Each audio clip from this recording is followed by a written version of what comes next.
తిరుపతి తొక్కిసలాటకి ప్రభుత్వ వైఫల్యమే కారణమంటున్నారు వైవి సుబ్బారెడ్డి. సరైన ఏర్పాట్లు చేయకపోవడం వల్లే ఈ తొక్కిసలాట జరిగిందన్నారు. అవసరమైన పోలీస్ ఫోర్స్ ని ఉపయోగించలేదన్నారు వైవి సుబ్బారెడ్డి. ఈ 10 రోజుల్లో మళ్లీ ఇలాంటి ఘటన జరగకుండా చర్యలు చేపట్టాలన్నారు. భద్రతా ఏర్పాట్లు సక్రమంగా చేసి ఉంటే ప్రాణాలు కోల్పోయేవారు కాదన్నారు వైవి.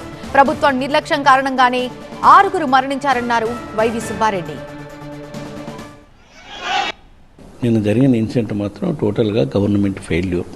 పోలీస్ డిప్లాయ్మెంట్ సరిగా, పోలీస్ ఫోర్స్ను సరిగా పెట్టకనే ఇటువంటి దుర్ఘటన జరిగిందని క్లియర్గా అర్థమవుతుంది. గవర్నమెంట్ ఇటువంటి సంఘటన జరిగినప్పుడు తక్షణమే చనిపోయిన కుటుంబాలను ఆదుకోవడం కోసం కాంపెన్సేషన్ ఇచ్చే కార్యక్రమం చేయాలి. అదేవిధంగా క్షతగాత్రులకు కూడా ట్రీట్మెంట్ తీసుకున్న వాళ్ళకు కూడా కాంపెన్సేషన్ ఇచ్చే కార్యక్రమం తక్షణమే ప్రభుత్వం చేయాలి. అదేవిధంగా ఈ ఘటన మొదటి రోజే, ఈ రోజు నుంచే యాక్చువల్గా ఈ రోజు నైట్ నుంచే వైకుంఠ ఏకాదశి సంఘటన కార్యక్రమం జరుగుతుంది కాబట్టి, ఇప్పుడే ఈ సంఘటన జరిగింది కాబట్టి.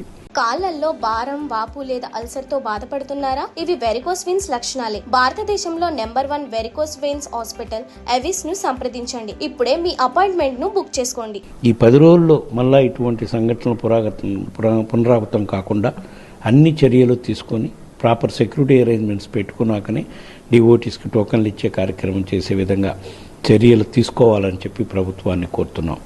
మా ప్రభుత్వం అధికారంలో ఉన్నప్పుడు అప్పటి ముఖ్యమంత్రి మా పార్టీ అధ్యక్షుడు జగన్మోహన్ రెడ్డి గారి ఆదేశాల మేరకు కరోనా టైంలో కూడా కట్టుదిట్టమైన భద్రతా ఏర్పాట్లు చేసి ఎక్కడా భక్తులకు ఇన్కన్వీనియన్స్ కాకుండా వైకుంఠ ఏకాదశి కానివ్వండి, బ్రహ్మోత్సవాలప్పుడు కానివ్వండి, ఈ రెండే ప్రధాన ఘటనలు. ఈ 2 సందర్భాల్లోనే భక్తుల తాకిడి ఎక్కువ ఉంటుంది కాబట్టి ఎటువంటి సంఘటన జరగకుండా, తీవ్రమైన కరోనా పరిస్థితులు ఉన్నా కూడా భక్తులకు ఎటువంటి ఇన్కన్వీనియన్స్ లేకుండా, ఎటువంటి సంఘటన జరగకుండా కూడా భక్తులకి దర్శన ఏర్పాట్లు చేసిన పరిస్థితి మా ప్రభుత్వం అధికారంలో ఉన్నప్పుడు జరిగింది.